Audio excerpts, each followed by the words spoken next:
Hey, Facebook as well as YouTube. So I am here with a quick video.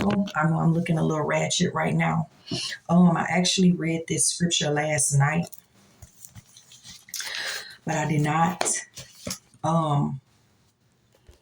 feel the need to make a video, but now I am.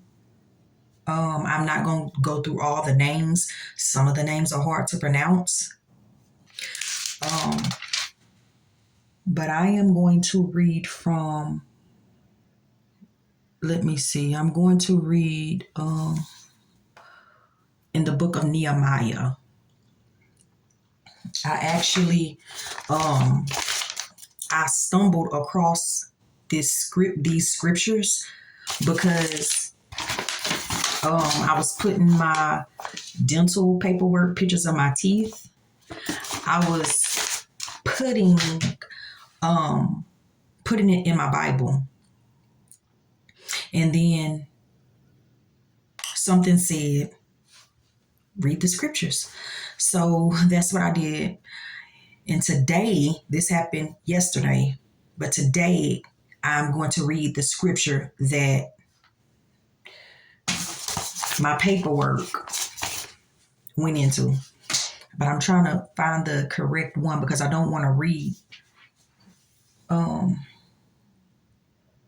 the wrong thing, because I could have put it in the wrong place, but I remember what I read, so I'm trying to skim through on which chapter it was,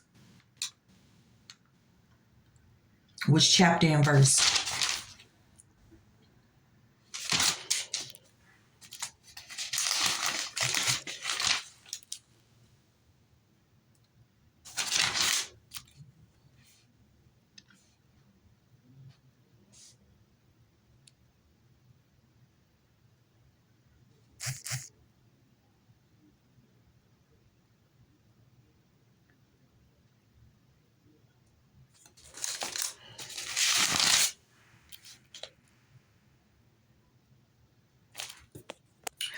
Okay, I knew I had put my paper in the wrong spot because I remember what I read. So I had to pause the video.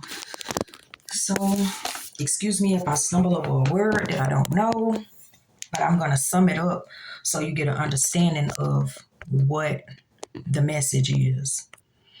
So I'm reading from Nehemiah 9, and it says, "Now on the 24th day of this month, the people of Israel were assembled with fasting and in sackcloth and with earth on their heads.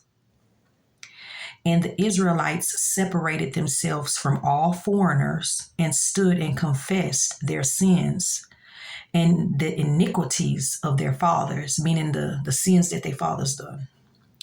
"And they stood up in their place and read from the book of the law of the Lord their God for a quarter of the day. For another quarter of it they made confession and worshiped the Lord their God. On the stairs of the Levites stood Jeshua, Bani, Kadmiel, Shebana. I don't know how to pronounce these names. Bunni, Sherebiah, Bana, and Shaniah. And they cried with a loud voice to the Lord their God." I don't know how to pronounce the names. "Then the Levites, Jeshua, Kadmiel, and Sheban, Pethiah, Hodiah, Hashabina," I guess that's how you pronounce it, "and stood, all of them said, 'Stand up and bless the Lord your God from everlasting to everlasting. Blessed be your glorious name, which is exalted above all blessing and praise. You are the Lord, you alone. You have made heaven, the heaven of heavens, with all their host, and the earth and all that is on it, the seas and all that is in them, and you preserve all of them, and the host of heaven worships you. You are the Lord, the God, who chose Abram and brought him out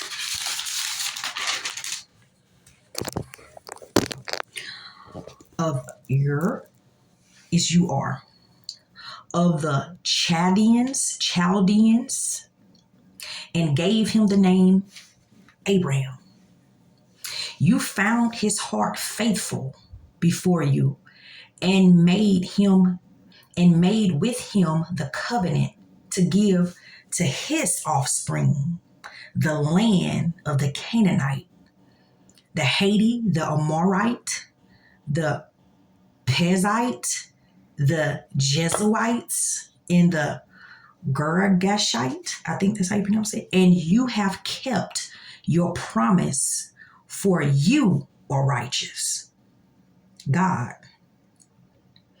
And you saw the affliction of our fathers in Egypt, and heard their cry out, and heard their cry at the Red Sea, and performed signs and wonders against Pharaoh and his servants and all the people of his land. For you knew that they acted arrogantly against our fathers, and you made a name for yourself, as it is to this day. And you divided the sea before them, so that they went through the midst of the sea on dry land. And you cast their pursuers into the depths, as a stone into mighty waters. By a pillar of cloud you led them in the day, and by a pillar of fire in the night, to light for them the way in which they should go. You came down on Mount Sinai, and spoke with them from heaven, and gave them right rulers and true laws, good statutes and commandments. And you made known to them your holy Sabbath, and commanded them commandments and statutes and a law by Moses, your servant. You gave them bread from heaven for their hunger, and brought water for them out of the rock for their thirst. And you gave them to go into and you told them to go into possesses the land that you had sworn to give them. But they and our fathers acted presumptuously,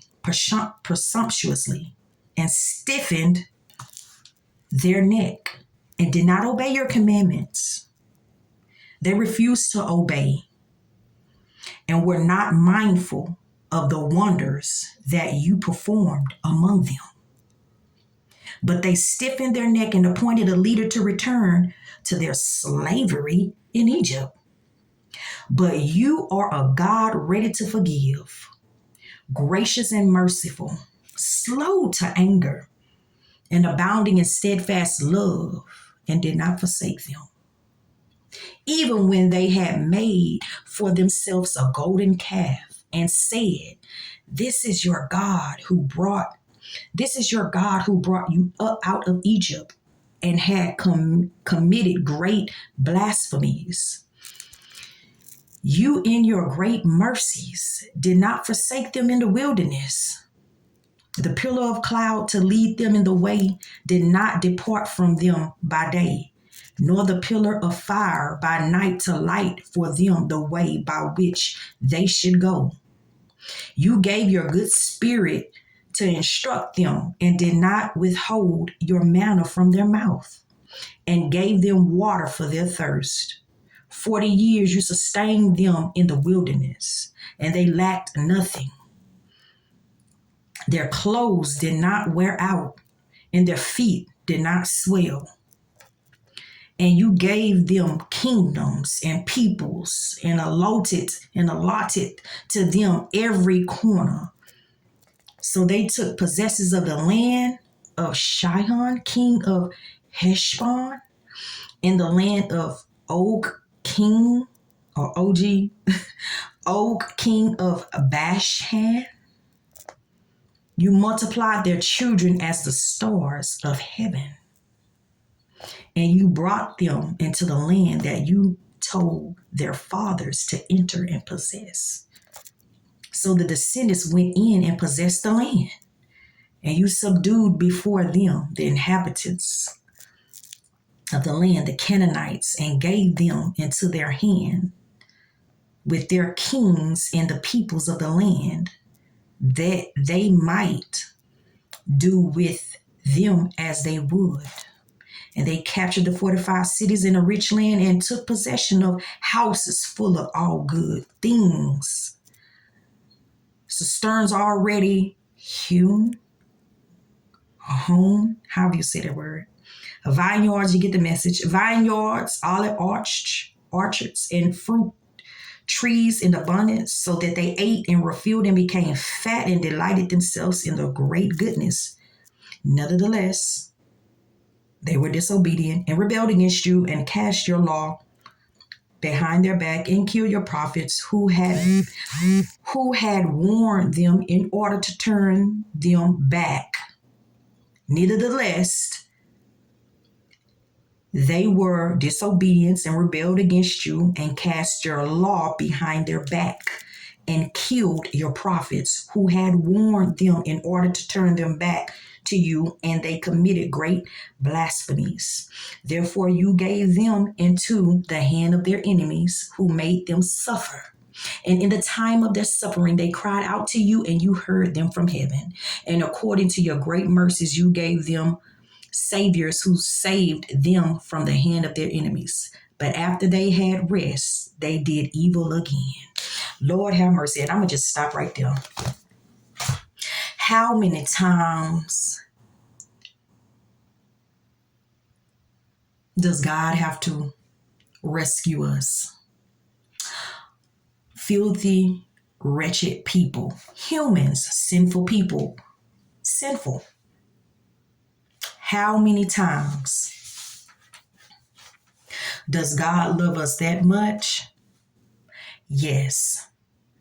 Is every day we wake up new mercies? Yes. God did not give his only begotten son just to let his blood go down the drain. So with that being said, even though every day is not a grand or great day, even though we cannot be perfect within a day's time, we have to at least continue to sow seeds into us, whether it's reading, listening to some scriptures, listening to something. Every day we should try to pour some wisdom into us. And it's not by mistake that I was led to that particular scripture and chapter. It's not by mistake. I didn't plan on reading the Bible. My plan was to put, like I said,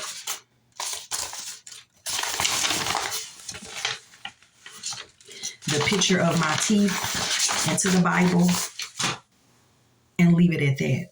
Let go, let God. Whatever happens, happens.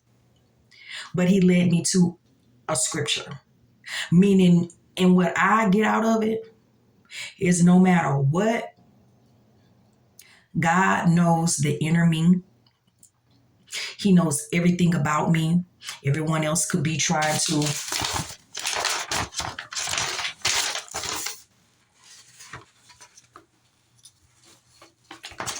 study me, but God already knows his people, the people that he created, good, bad, whatever. God knows each and every one of us, just like a person with a lot of children knows each and every child. So with that being said, he still loves us, even though we could be stiff-necked, stubborn, don't want to take correction. He knows exactly what it takes for us to line up with his purpose. He knows exactly what it takes for us to get back into his gracious grace. to get us on the right path. God is not the type of person that he should lie, nor is he the type of person that gives up on something that he loves. If he said in his word that he will leave the 99 to go and get that one, that's what he meant. So it don't matter if you that one that's on crack. It don't matter if you that one that got a hot head. It don't matter if you the one that can't keep that keep cussing, keep drinking, keep smoking. It don't, whatever that one is, he'll leave the 99 to go and get that one. Just like the people of Israel. You keep rescuing them. They keep bumping their head, keep being stiff-necked. It does not matter what we do. We cannot run from the calling of God. Simple. That's it. Peace out. Much love. Excuse all of the stumbling that I did on these words. I'm not a book scholar. I cannot pronounce all those words. But you all get the message. So with that being said, peace out. Until the next video or live stream.